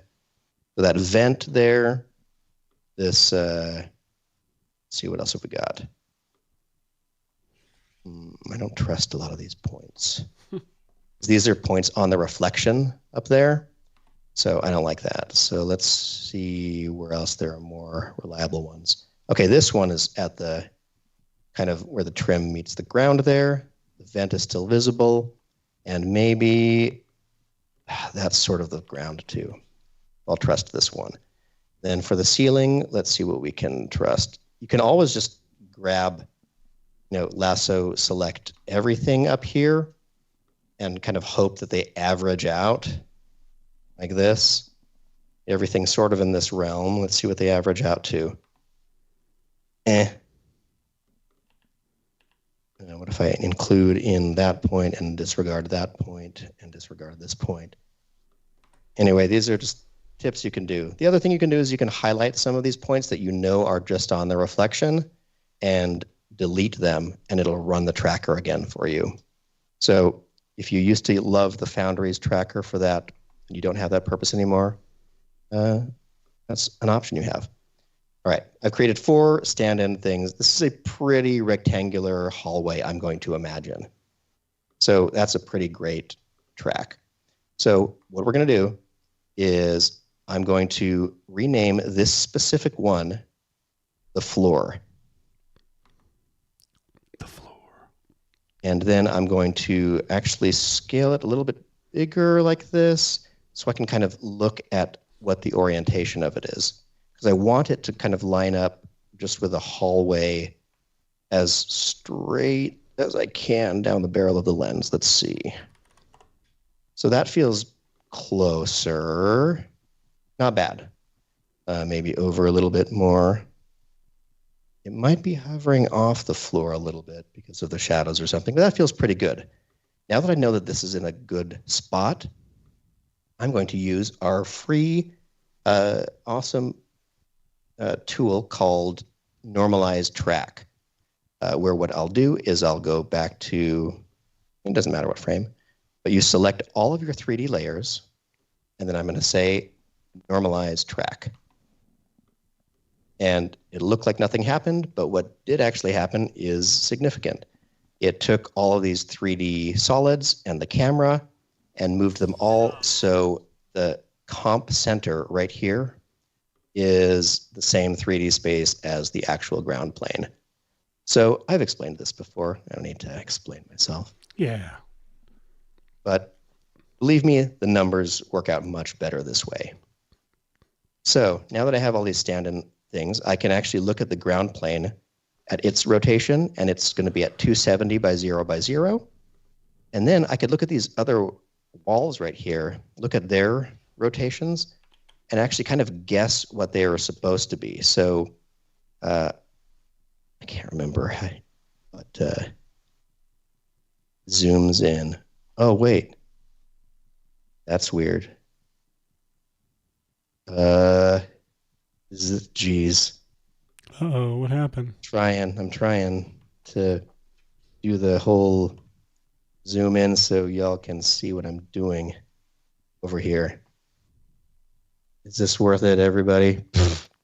I don't think so. That's confusing to me. So annoying, yeah. Never mind. All right. Basically, I'm going to look at all the orientation values down here and see that they're all close to either 180, 270, 90, or whatever. And I know in my head that these should all be square instead.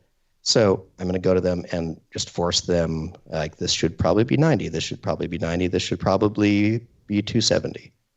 And that will square it up based on the ground plane. This one should be 180, this should be 270, this should be 180. Whatever, multiple of 90 is the closest to what it is. 0, 0.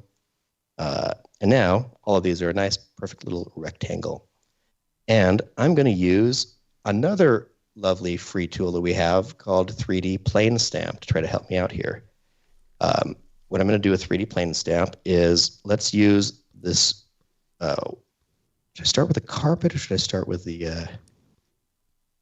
Man, the carpet is actually going to be challenging because the wheels cover up a lot of the carpet. Yeah, and you have to Not that it's not like a very famous and replicated pattern that I could find somewhere. True, it's true it is, but it also the exact shading and texture in this image right here is going to be different than a standard wallpaper you find online. It is. So what we're going to do for that is we know that this floor plane is technically whatever plane is coming past the camera here. So what we're going to do is this. I'm going to leave this floor kind of like floor prime. It's going to stay there. I'm going to make a duplicate of it. And this floor plane, I'm going to scale down to just be a little segment like this. So as I'm scrubbing up to it, it is this, just section of the floor about this big. And what's cool about that is here it's in the distance and here it comes past the camera like that. So I'm going to try to find a spot like this. I can actually turn its opacity down so I can kind of see what Danny is covering up with his bike here and see if there's an optimal frame where he's a little bit revealing as much carpet as possible, like right here. Now I can take this solid, I can scale it, and again, I'm making sure to never just grab the layer and move it like this because that'll put it out of alignment with the camera tracker. I'm making sure that I only scale it around its current center, and I only move it using the X or the Y gizmo to keep it right where it's supposed to be. That makes sense, everyone? Yeah. Yes, it does. So I'm going to go a little bit wider than the actual carpet here, like this, and a little bit shorter than it because I just want it to have the texture of the carpet here. Oh goodness, that is such a quick foreshortening that happens there. All right, so somewhere around here, let's check this out. We're going to have this selected solid right here, which is almost not showing any of the tires. Let me lock the background footage here. I have a plane that is in the 3D orientation and placed on the ground right here and just in front of that carpet patch right there. So I'm going to take this frame right here and say, I'll put a marker on floor 2 right here by pressing the asterisk key so I can remember where this floor sample came from. It came from right here.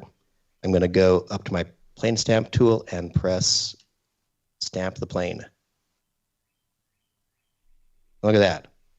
So what just happened, unbeknownst to everyone, is that now the floor that was behind that solid has been projected onto this 3D solid, meaning that if I continue the camera moving, that 3D plane is going to keep moving right on down past that, which is great. So pretty close. Like I lose some info here, but not bad. Wow. Oh man, what I'm considering right now is that tiling it. Well, no, I'm considering it could be a live projection right now instead of a still frame. Oh yeah, it could be. Didn't I build that in at one point? A check for live? I don't remember that on a ever show and existing. Never exported it. Anyway, instead of this being a frame, this could actually be the original footage and power pinned to that point. So it would be on the ground and 3D, always projecting that section of the floor back. Okay, well, I think about that. Let me know if you're doing it. No, actually, you know, not really. Faster. It'll just be faster for me to do this a bunch of times. So I think so. I'm just going to duplicate the floor again. I turn on this one, and then I'll scrub forward until there's more of the actual floor revealed, kind of up to about this point right here. I'm going to take this stamp, move it farther back so it kind of overlaps a lot of the real carpet and some of my stamped carpet right here. And right around there, I'll move the little marker to that point so I remember where I sampled it from, and press 3D plane stamp. Let's see. Oh, let's see. Do I not want to do it that way? Oh, yeah, I guess I do. Let me undo that stamp, and I'll turn off this other layer, and then I'll stamp it now. Spider-Man, turn off this layer and stamp it now. So you'll see what I'm creating is, if I switch to this other camera view, is actually pretty cool. It's, you know, from the camera's perspective, these projected planes with the texture like that. And look how well they kind of line up. And if I just kind of were to keep on doing this with little plane stamps, like if I just go to right here, make a little duplicate of that floor solid, scoot it forward a little bit more, cover this patch of the ground. Let's turn off my other stamps real quick, and then stamp this section of the floor. 3D stamp.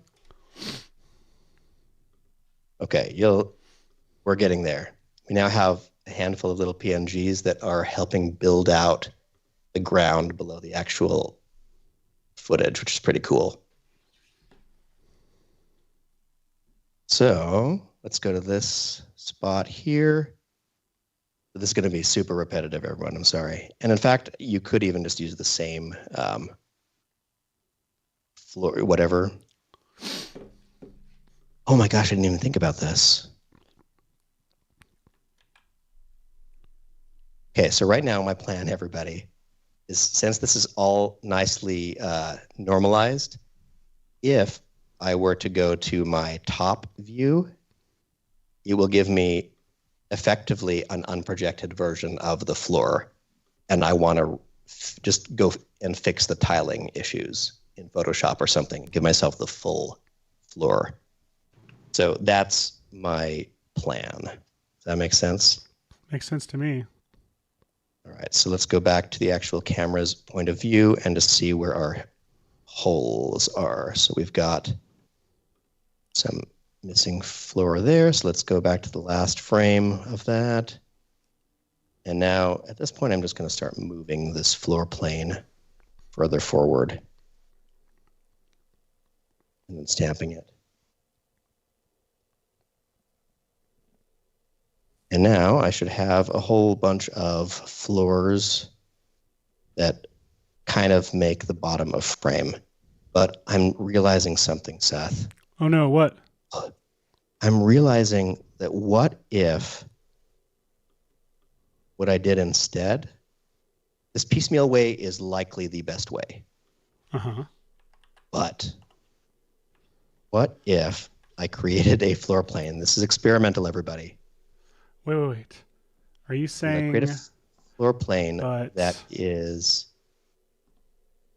large. As large as as the actual shot.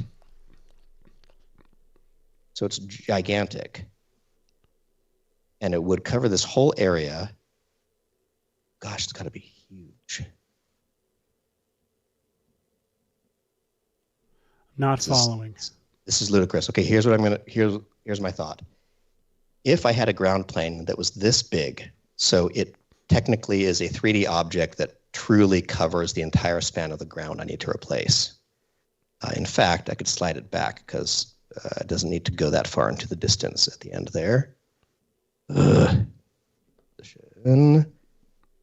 I promise this is going to be worth it. I have a plan. Okay, I want a solid that is as big as it needs to be to kind of fill this whole section and just past the beginning of the shot like that. Okay, there we go. Oh, I made it too far back already.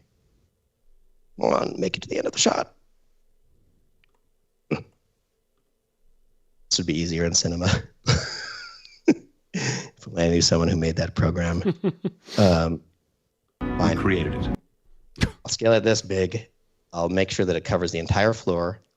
And then I'm just going to keep on using this big floor. And at frame 1, I'm going to stamp it. It'll have the bike on there, whatever. Then I'm going to go further, select like the next frame, and then project the same floor again.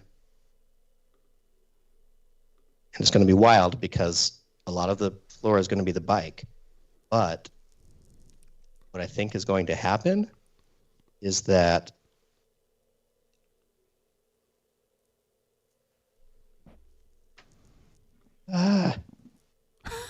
okay, that was correct.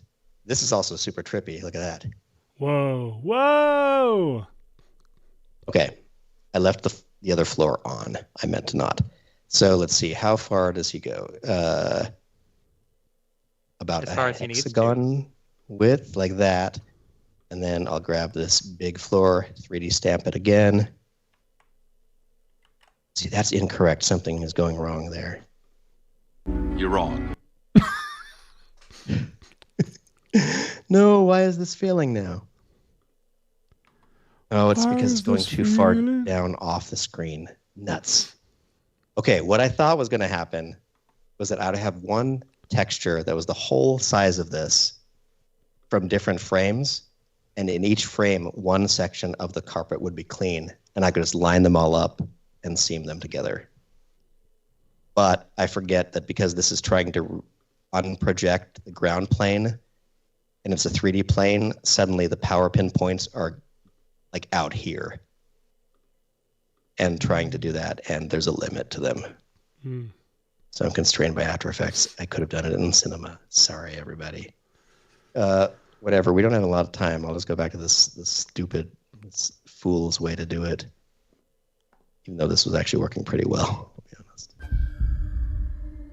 Okay, how far did we get with the floor? We got up to here. Oh, we're so close to the end there. And that's what I need to do.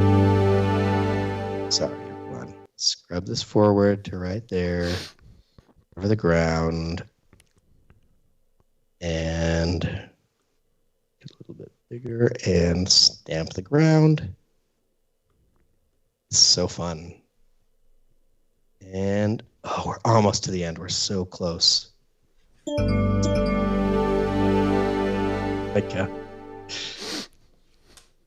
is great. I don't think it did it enough times. Sorry, everybody. I know this is. Okay, let's go to this frame. 3D stamp another floor. I'm so exhausted. It is a Kubrick film. Why shouldn't this be a super tedious process? Okay. Obviously, I don't have to mix last week and this week.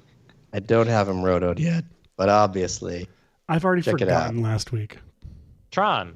Michael Palak says, I keep imagining that Tron light cycle trail coming off of the big wheel and cutting a hotel door in half, and then Jack saying, "Here's Johnny," as the big wheel enters the Tron hedge maze. Jeez. You know what I love, Michael? You want so much from us. I love that there's a whole world that is more entertaining than this show that happens in the chat of this show. Yeah, it's pretty interesting. And the chat has commented on my lack of talking.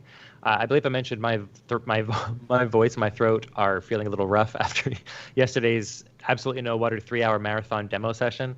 So I'm just not being very chatty today. But I am very much enjoying your company in the chat and your company, Seth and Hashi, as you do this really fun things as we expand all of our horizons together.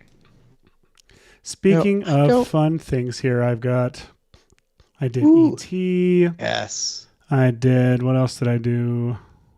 Let's see, let me keep this locked and I'll go in here. I did Forrest Gump. Well, I thought I did Forrest Gump. There we go. I did Forrest Gump. I did a little Jurassic Park, kind of. I think I did Jabba's Palace. Yeah, I did some Jabba's Palace. Finishing a bunch of Spielberg and Lucas masterpieces while I'm agonizing over the frickin' carpet. Oh, one I wanted to do, I thought would be funny here. Let's see. Do I still have Shot Deck open? I do. So I am going to download. See, I saved a couple that would be funny to do, which were like hyper close-ups of faces. I like where this is going already. I thought would be funny to do. Oh, one that I don't have time to do with the Die Hard opening. It'd be funny if the titles were just waiting there to come in. We also joked about, like, here, I'm going to grab this close up, just see what we get from it.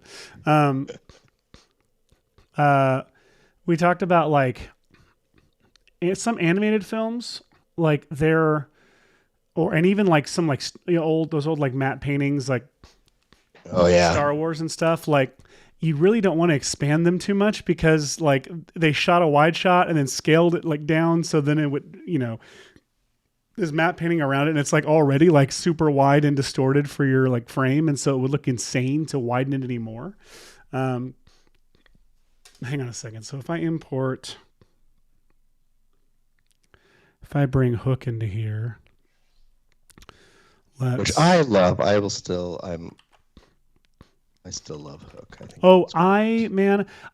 You do that thing. I think I was telling you this, that like, I'm sure other people do this too. But my brain, I was driving home the other day and this one music cue from Hook just entered my brain and I needed to actually hear it immediately. And it's the moment where it's in the final fight where between Hook and Pan, and the Lost Boys reveal all these clocks and Hook starts freaking out. And the John Williams score kicks into this like ding dong ding dong ding thing that like this like clock ticking with these like chimes with this low like boom kind of thing that happens. And in my memory, it's like the coolest cue that like you wish lasted like 5 minutes, because it just like, it like takes it to the next level. And I couldn't, it wasn't in the official score, but thankfully, in case you don't know, everybody, life hack, YouTube has tons of complete scores. Some of them are official, some of them are not, but most of them are of some release that came out at some point of the complete score, and you'll find a lot of cues that were not on the initial release. And So I'm like driving and like dangerously scrubbing YouTube videos to find this one little like 5-second moment of the score. And I highly recommend you go find it. I don't remember the name of the track, but it's on YouTube. And then even in the movie, just the moment where it reveals the clocks and Hook freaks out, that music, I don't know what happened to me.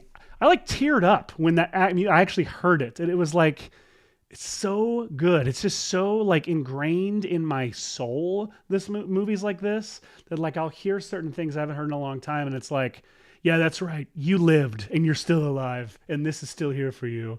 And you also need to go to therapy probably, because I think there's a lot of stuff right there on the surface that Hook is bringing to the table and you really don't want Hook doing that. Oh. Who did that score? I don't know how to make this funny. John Williams. And I couldn't think of anything either. What has he done? Other stuff? I'm gonna. Yeah, he's done some other stuff. Yeah, I'm just framing up this mustache for the right. You frame up that mustache. I'm going to show the audience real quick what I'm doing over here, which is just I got to this place where I had all of those planes, went to an above view. I just went and did a little quick selection of, like I selected them, then invert selected them, and then sort of added like all these parts that have a seam in them to the selection, and then did a little fill to that area. And look at that. Perfect. Yay, so this is nice. Utilizing AI, but it didn't do the majority of the work. I'm going to go ahead and speaking of utilizing AI, look at the various hooks it generated for me. Aww. This wasn't as satisfying as I was wanting it to be. I was hoping it was going to be. Well, maybe it'll still be stupid. Let's see.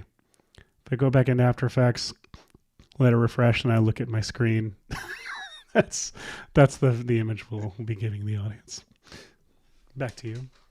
All right, so I'm just going to save, I don't know, carpet. Boom. Let's go ahead and save that, and I'm going to import it to here. All right, so 301.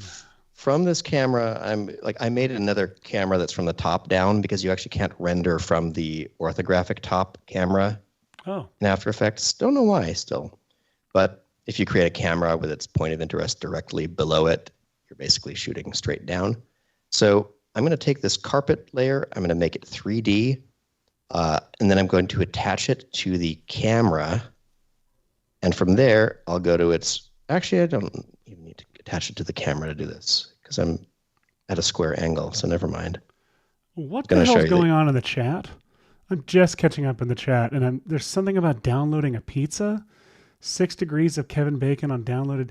I'm proud of you guys. I hope this is something appropriate, because it makes me happy to see. It was. It's appropriate. It's just 6 memes deep, like several. You wouldn't download a pizza. Is that where we somehow... It got there eventually. And something about deep fakes, which makes me happy. Oh my gosh. Okay, so this is ridiculous. I'm trying to basically figure out where this 3D plane goes, because it's based on all these other stamps. Let's see how this worked out. If I go now to my original tracked camera, let's see. Now I have a nice, pretty even carpet texture right here. And obviously it gets cut off at the beginning here. I haven't done all this section, but what I would likely do in this scenario is just duplicate this card that I have and flip back here. It's a famously can you not you can't carpet. reptile it, I guess. I mean, you could reptile slide it. The only thing is when it's in 3D and this tall, I get nervous about it. That's real cool. Yeah. That works. Actually, let's do that. Oh, it isn't set to tile though. Yeah. Hashi. I've been trying to avoid saying this the whole episode, but if you go into the asset browser in Cinema 4D and you search for carpet, you might find one of the materials in there heavily inspired by this film. Oh my goodness. So you're saying that if right now I took this and went, let's do export to Cinema 4D. Careful, it's 3:03. We don't have a lot of time. I'm just saying. Hop into Cinema 4D. You can use the asset browser just to grab the texture file for the rug. Fair enough. All right. I'm not going to put everyone through all of this process, but I am proud that we got at least sort of this far in this crazy expanded cinema thing. We had way less of like. I feel like they did such a good job with it that we didn't dive into all of the ethical, crazy discussion I thought that would happen. Yeah, no reason. Anyways, everyone, thanks for coming out this week, talking ethics and AIs with us and VFX.